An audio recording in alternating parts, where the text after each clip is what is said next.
আসসালামু আলাইকুম, কেমন আছেন আপনারা? আজকে আবার একটা ভিডিও নিয়ে চলে আসলাম।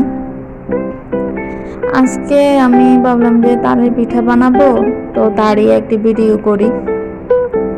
তো তার জন্য আমি চালের গুঁড়া নিলাম, চিনি নিলাম, দুধ নিলাম, লিকুইডটাও দিলাম, আবার পাউডার দুধটাও ইউজ করছি এখানে।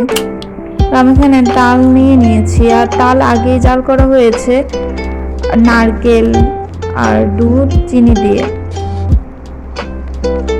একটু ঘন করে করা হয়েছে তালটা। তাল যদিও একটু চুলায় রাখার পর আস্তে আস্তে ঘন হয়ে যায়। তো তার আমি চালের গুঁড়া দিয়ে দিলাম। তো আমি তালের পিঠা আগে কখনো বানাইনি, এই প্রথমই চেষ্টা করলাম।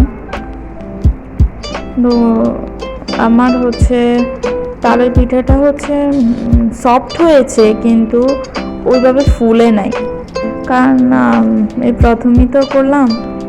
তো আমি আসলে বুঝি নাই, কিছু একটা কম হয়েছে।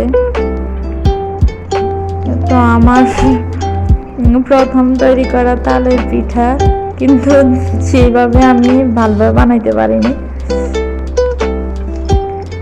তারপর আমি ভাবলাম যে ভিডিওটা শেয়ার করি আপনাদের সাথে। আর আমার মনে হচ্ছে যে আমি যেই থিকনেসটা করেছি তালের, এই ডোটা করেছি, ওটা যদি আর একটু ঘন করতাম তাহলে মনে হয় পিঠাটা আরও ভালোভাবে ফুলে যেত। তো থিকনেসটা আর একটু ঘন করলেই হতো। আমি পিঠা বাটার জন্য দিয়ে দিলাম। আপনারা কে কে তালের পিঠা পছন্দ করেন জানাবেন। আমার তালের পিঠাটা অনেক পছন্দের, কিন্তু আমি ওইভাবে ভালোভাবে বানাইতে পারিনি। একটু ফুললে মনটা ভালো লাগতো, তেমনভাবে ফুলেনি। অনেক সফট হয়েছে পিঠাটা, আর দুধ দেওয়ার জন্য দুধের একটা স্মেলও পাওয়া গেছে। আমার ভিডিও ভালো লাগলে আপনারা লাইক করবেন, সাবস্ক্রাইব করবেন, আর কোনো ভুল থাকলে অবশ্যই এটা কমেন্টে জানাবেন। আমি পিঠাটা দেখাচ্ছি আপনাদের। ভালোই সফট হয়েছে, কিন্তু ফুলেনি। আল্লাহ হাফেজ।